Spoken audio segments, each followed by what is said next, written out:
Friends எல்லாருக்கும் வணக்கம். இன்றைக்கி நம்ம சேனலில் பானிபூரி செய்கிறதா பார்க்க போகிறோம். இப்போ லாக்டவுன் டைம்லையா கடைலாம் எங்கேயுமே இல்லை. ஸோ அதனால் பசங்களும் பானிபூரி வேணும்னு கேட்டுகிட்டே இருந்தாங்க. நம்ம வீட்லேயே செய்யலாம் பானிபூரி. நான் இன்றைக்கி இந்த இன்ஸ்டன்ட் பானிபூரி இது இங்கே பக்கத்தில் கடையிலேயே கிடைக்குது, சூப்பர் மார்க்கெட்லேயே. இது 15 ரூபா அது போல் தான் ரேட்டு. நான் இதை எடுத்துருக்கேன். நம்ம வீட்லேயே கூட பூரி செய்யலாம். நான் இது கிடச்சிருவோம், சரி வீட்டில் செய்யலை, இதை வச்சு இதை பொரிச்சு மட்டும் எடுத்துக்கிட்டோம். அவ்வளோதான், எண்ணெயை சூடு பண்ணி இதில் பொரிச்சு மட்டும் எடுத்துக்கணும். இந்த பூரியை பானி செய்கிறதுக்கு பொருள் எடுத்து வச்சுருக்கேன். ஒரு கைப்பிடி அளவுக்கு புதினா, அதே கைப்பிடி அளவுக்கு கொத்தமல்லி, 2 பச்சை மிளகா, ஒரு சின்ன துண்டு இஞ்சி. நான் இப்போ பசங்களுக்கு கொடுக்குறதால அவ்வளோவா காரம் சாப்பிட மாட்டாங்க, அதனால் 2 குட்டியான பச்சை மிளகா எடுத்து வச்சுருக்கேன். நீங்கள் இன்னும் கொஞ்சம் காரம் வேணும்னா கூட பெரிய பச்சை மிளகா நீட்டாக 2 எடுத்துக்கோங்க. ஒரு துண்டு இஞ்சி. இப்போ இதெல்லாம் மிக்ஸி ஜாரில் அரைச்சிக்கலாம். எடுத்து வச்ச 4 பொருளையும் மிக்ஸி ஜாரில் நல்லா அரைச்சி கொண்டு வந்தாச்சு. இப்போ இதை வேறு ஒரு கிண்ணத்தில் வடிகட்டிக்கலாம். மிக்ஸி ஜாரில் அரைச்சதை வடிகட்டி எடுத்தாச்சு. இப்போது ஒரு சின்ன நெல்லிக்காய் அளவுக்கு புளி எடுத்து ஊற வச்சுருந்தேன். இந்த புளியவும் கரைச்சி இந்த தண்ணி கூடவே சேர்த்துக்கலாம். புளி கரைச்ச தண்ணியும் சேர்த்தாச்சு. இப்போது இதில் ஒரு 1/4 ஸ்பூன் அளவுக்கு சால்ட் எடுத்து வச்சுருக்கேன். சால்ட் சேர்த்துக்கலாம்.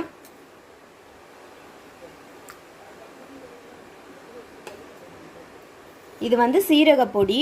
சீரகப்பொடி ஒரு 1/2 ஸ்பூன் எடுத்து வச்சுருக்கேன். வறுத்து அரைச்சி வச்ச சீரகப்பொடி அதையும் சேர்த்துக்கிறேன். இது சாட் மசாலா. சாட் மசாலா 3/4 ஸ்பூன் சேர்த்துருக்கேன்.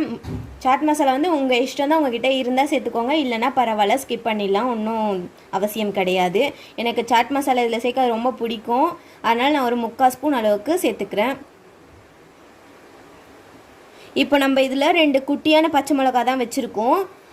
உங்களுக்கு இந்த காரம் பத்தலைன்னா நீங்கள் பெரிய பச்சை மிளகாவும் வச்சுக்கலாம், இல்லை வெறும் சில்லி பவுடர் கொஞ்சம், தனியா பவுடர் கொஞ்சம் சேர்த்து கலந்துக்கலாம். எனக்கு இந்த காரம் போதும். இப்போ இதெல்லாம் நல்லா கலந்து விட்டுடலாம்.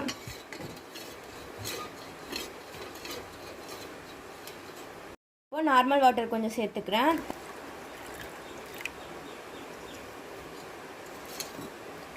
நான் இது இப்போ கொஞ்சம் தான் செஞ்சுருக்கேன். நீங்கள் நிறைய பேருக்கு செய்கிறீங்கன்னா இந்த இன்க்ரீடியன்ஸையும் கொஞ்சம் நிறைய சேர்த்துக்கோங்க.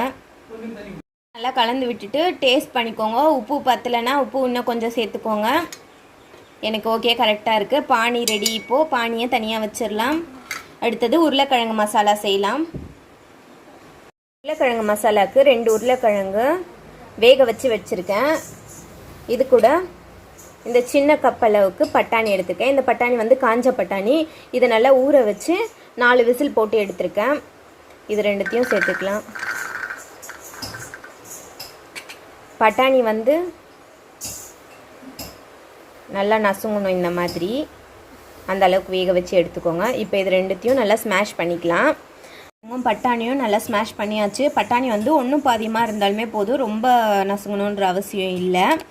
இப்போ இதில் 1/4 டீஸ்பூன் அளவுக்கு சில்லி பவுடர் சேர்த்துக்கிறேன். 1/4 டீஸ்பூன் அளவுக்கு உப்பு. இந்த உருளைக்கிழங்குக்கு என்ன உப்பு தேவையோ அது மட்டும் போதும், கொஞ்சமாகவே சேர்த்துக்கலாம். அப்புறம் 1/4 ஸ்பூன் அளவுக்கு ஜீரகத்தூள். சாட் மசாலா ஒரு 1/2 ஸ்பூன் அளவுக்கு. இப்போ இதெல்லாம் சேர்ந்து நல்லா கையில் கலந்து விட்டுடலாம். ஒரு பெரிய வெங்காயம் பொடியை நறுக்கி வச்சுருக்கேன், அதையும் இந்த உருளைக்கிழங்கு கூட சேர்த்துக்கலாம்.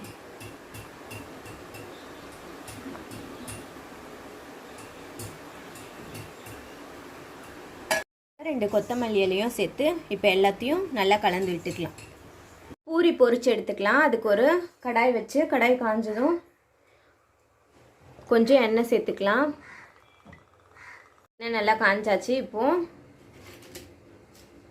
ஒரு பூரியை எடுத்து போட்டுக்கலாம்.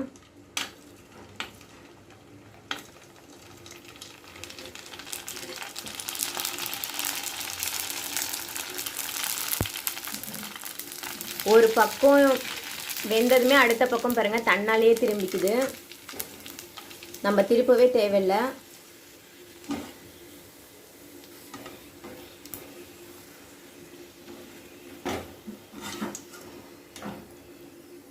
ஒன்று உடஞ்சிருக்கும் போல இருக்குது, அது ஃபெயிலியர் ஆயிடுச்சு. மற்ற 3 சூப்பராக வந்துருச்சு. பொரிஞ்சிடுது. அடுப்பை வந்து மீடியம்லேயே வச்சுக்கோங்க, இல்லை லோவில் கூட வச்சுக்கோங்க, ரொம்ப ஹையில் வச்சிடாதீங்க, தீஞ்சிரும்.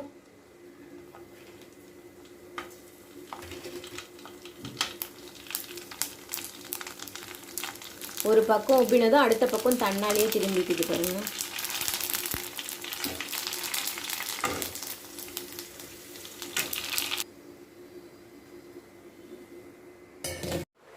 Okay, panipuri ready. பூரி, பானி, உருளைக்கிழங்கு சாப்பிட தயாராக இருக்குது. பசங்களுக்கு கொடுத்துடலாம். நீங்களும் வீட்டில் இதே மாதிரி செஞ்சு சாப்பிட்டு பாருங்கள், எப்படி இருந்ததுன்னு கமெண்ட் பண்ணுங்கள். இனிமேல் கடையில் வாங்க வேண்டாம், நம்ம வீட்லேயே செஞ்சு சாப்பிடலாம். இவ்வளோ நேரம் வீடியோ பார்த்ததற்கு நன்றி. அடுத்த ஒரு வீடியோவில் சந்திப்போம். பாய். அஸ்வினி, பானிபூரி சாப்பிடலாமா? சாப்பிடுங்க. பானிபூரி ரொம்ப பிடிக்குமா? நீ கேட்டல, அதான் செஞ்சுருக்கேன்.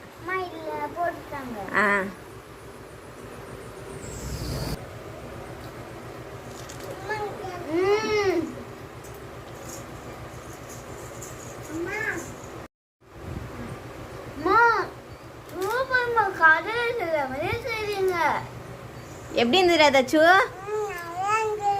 நல்லா இருந்ததா? உனக்கு பிடிச்சிருக்கா? சரி. எப்படிமா கடையில் செய்யலாமே செய்றீங்க? எனக்கும் சொல்லித்தாங்கண்ணே. சொல்லித்தரேன், நீ பெரிய பொண்ணான உடனே சொல்லித்தரேன். சரி, சாப்பிடுங்க. பாய்.